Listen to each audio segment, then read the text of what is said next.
A brief description of a day on the main Sailing Outward Bound program from their website. With the rising sun, you begin your day. After a refreshing and cleansing dip in the ocean comes breakfast and a meeting to listen to the weather forecast and plan the day's route. Once you raise anchor, you will sail all day, taking turns navigating, handling lines, rowing, steering, etc. The cry of, "Anchor is set!"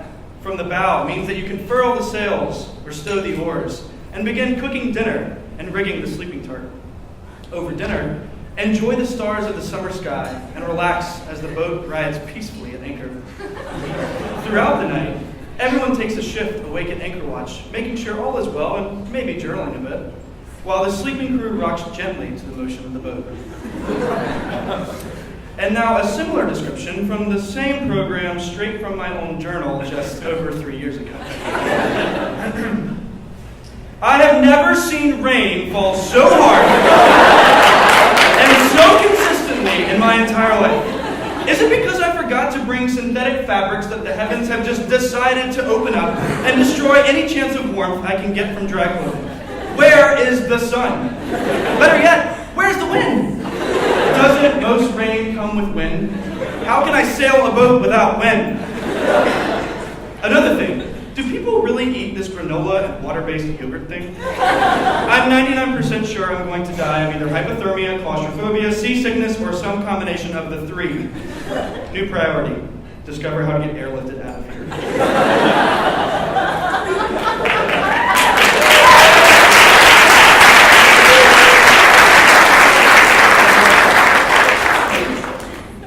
Good evening, cousins, trustees, staff, distinguished guests, and of course, a sincere welcome and congratulations to the new Morehead-Cain Scholars class of 2014. While I might have been somewhat melodramatic in my journaling over Outward Bound, I'll bet you my next semester's stipend that there are those of you sitting out there who once contemplated an air evacuation. But no need. You all survived your outdoor leadership summer and have started your Morehead-Cain experience admirably. Just 3 short years ago, I sat in your seat listening to the introduction of my fellow classmates at my first fall banquet.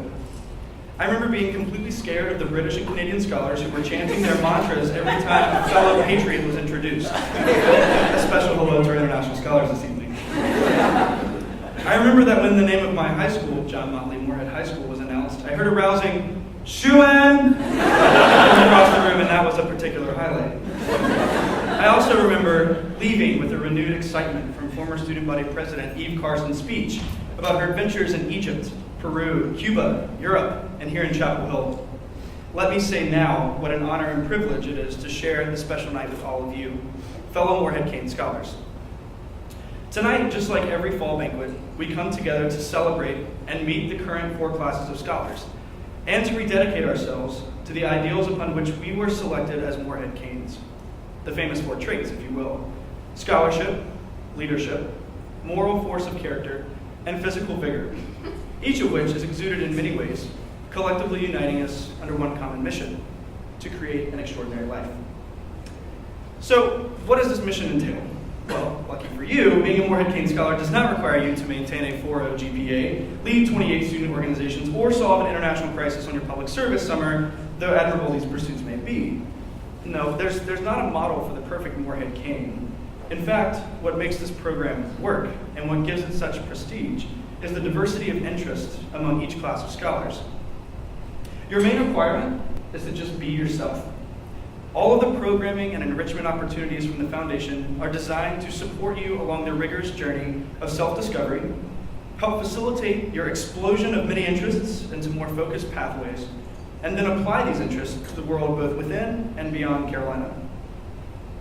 And what better way to engage in self-discovery than the 4 summer enrichment programs? I learned very quickly before I even started college that I'm not a sailor, I never want to be a sailor, and I refuse to sail again without a motor on the back of the boat. I also learned that I am capable of climbing a mile-long vertical hike up the toughest part of the Appalachian Trail with a 60-pound pack on my back, and that I can fully complete a high ropes course, overcoming a small fear of heights. That's what your summers are all about. Putting yourself in situations outside of your comfort zone, away from feelings of familiarity, to give you the chance to examine yourself at your core, discover what you love, what you hate, What gets you up in the morning, and what bothers you enough to do something about it? Inevitably, there will always be the ridiculously funny stories worth telling from each summer. You know, the ones about when you when you got on the wrong bus, ended up 200 miles away from your placement, or when you woke up to find a warthog outside your back door to the hotel you were shacking up in on a safari, or even better, the time you were in the hospital in Thailand, remember that time? Because 46 leeches just happened to get through your leech socks on a jungle trek to find the waterfall from the movie The Island because your sister really wanted you to take a picture with the waterfall, even if it was at the expense of your health. Okay, well maybe that's just me. But the real story to be told from each of your summer experiences will be how you learned something new about yourself, gained a new perspective on your academic and social interests, transformed your outlook on the world. A transformation was the last thing I ever expected when I left to teach English in Bangkok, at least for myself. I left ready to be an agent of change in the lives of my students and the Thai people I was bound to interact with on a day-to-day basis. I never once considered the profound reverse effect the Thai people and culture would have on me. I remember the first day of teaching and just how much of a train wreck my lesson was. I was trying to go over barnyard animals, and I don't know if you've ever tried this before, but apparently the noises we think cows and pigs make are not the noises the Thai people think they make. I was getting the weirdest looks, not only from my kindergartners, but even more so from my supervisor and headmaster. It was an utterly embarrassing situation that only laughter could remedy. I quickly learned that my teaching efforts would only be effective if I approached them from a more culturally aware methodology. I needed to connect with them on a basic level of mutual understanding. Progress was made when I began to invest in the human aspect of cross-cultural teaching, instead of just focusing on the material. You see, I learned just as much, if not more, from my students than they did from me by the end of the summer. Call me an idealist, but I believe that a person who takes time to learn from, connect with, and empathize alongside another person can affect positive change. They can promote progress. This notion of progress as a result of human collaboration has since become an odd obsession of mine, so much you might say it's influenced the majority of what I've done since I returned from Thailand. The power of human possibility is at the heart of all forms of progress, and it should never be underestimated. It's why you're sitting in your seat tonight. Someone saw possibility in you. But possibility alone does not create extraordinary results. Okay, so let's revert back to your mission as a Morehead-Cain Scholar. Traveling abroad and getting yourself out of your comfort zone is part of the deal. But a huge part of your mission that is far too often assumed or glossed over is the responsibility we all have to the homeland, life here at Carolina. I'm sure I don't need to remind you how lucky we are to attend the first public university of this country, a premier public institution at the top of the research food chain, the University of the People, and the university with the best shade of blue in this state. As a community of scholars, we often stress the importance of living life at Carolina as all students do, studying hard and playing hard, while never really drawing much attention to the wonderful benefits and perks of the scholarship. Most notably, of course, the infamous golden coins that grant us free beverages at will.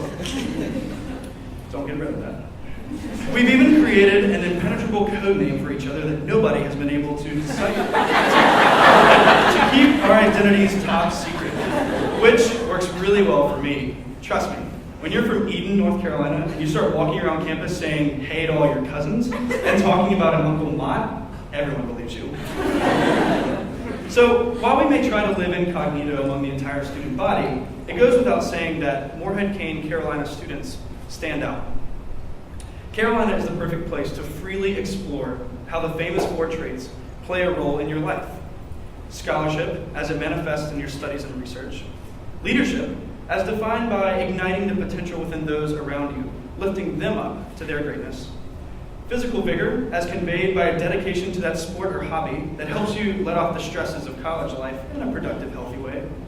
And moral force of character, as it was so well articulated by Chancellor Emeritus James Measer, the Carolina Way, pursuing excellence with a heart. Figuring out how to connect what you learn about yourself as a Morehead-Cain to your career as an undergraduate requires openness to change, willingness to ask questions instead of always providing answers, and a determination to persevere. Now, making the decision to run for student body president may have required the most amount of perseverance I've ever had to muster. Whether it was the 8-month planning process and platform rating, or the 5 weeks of campaigning, DTH interviewing, thank you, Eliza, and zero sleeping, I knew that regardless of the outcome, my life at Carolina would drastically change. I have been so lucky over the past 10 months to work closely with students, faculty, and administrators at this university who care deeply about Carolina, the impact that students can have in this community, and the continued cultivation of the immeasurable passion that separates our student body from all others across the nation. As I mentioned before, my interest in connecting people through collaboration has been such a motivation every day of this job, and it's my way of giving back to this place that has given me so much. Now, that's a lot of heavy stuff. Important, but heavy. So, some of the defining moments of my Morehead-Cain experience haven't always been the go travel, self-reflect, turn in your bi-weekly report, and send all your pictures to the Snapfish account moments. No, actually, apart from learning who you are, be sure to take the time to learn who the other people in this room are. I can easily say that my best friends are sitting right here tonight. These are the people I've danced with until 6 a.m., probably in some costume. They are the family I've turned to in moments of great tragedy for comfort and stability, the ones I've hopped in a car alongside to travel to Key Largo at the very last minute, and laughed with until my stomach hurt. The best advice I was given came from a quote which was given to me, and it reads, "You only live life once, but if you do it right, once is enough." We get to meet 7 classes of Morehead-Cain scholars during our 4 years. Invest yourself in your fellow scholars. Learn their stories. Make the time to ask how their day is going, even if you think you've got the busiest schedule of them all. You don't have to travel to the farthest part of the world to meet someone who can inspire you. They're probably sitting at your table. But where does this leave you now? You've got to self-discover, apply what you learn about yourself to what you get involved with, and invest in getting to know the other incredible scholars in the program. That's it, right? Well, not exactly. You see, the words extraordinary life connote something a little bit longer than just 4 years. Perhaps the greatest benefit of receiving the Morehead-Cain Scholarship is the alumni network available to you for the rest of your life. You see, when you accepted the Morehead-Cain, you were accepting a lifelong challenge, not just a 4-year commitment. There will be times in your life where you will find yourself standing alone for something you believe in. There will be times when you find yourself at a crossroads in a career choice that may affect the rest of your life. Lucky for you, you've got nearly 3,000 alums across the world ready and willing to help you in any way they can. You may think you're alone at times, but as a member of the Morehead-Cain family, you will always have the support and encouragement of the entire community of scholars, leaders, and change makers that carry out the prestigious name of this foundation. Take comfort in that and know you are among the elite. So as you continue on your mission to complete the Morehead-Cain Challenge, I want to encourage you to never lose your idealistic capacity for creating vision. If you all are not the idealists seeking ways to address global, national, and local issues, then who will be? Those who have heard of the Morehead-Cain program expect our scholars to be daring enough to take the risks that lead us to effecting positive change. You've been given the opportunity to do something great. Force yourself to learn exactly who you are, find your niche on campus to give back to the Carolina community, see the power of possibility in every individual, and prepare yourself to exceed greatness in your path to living extraordinarily. Thank you.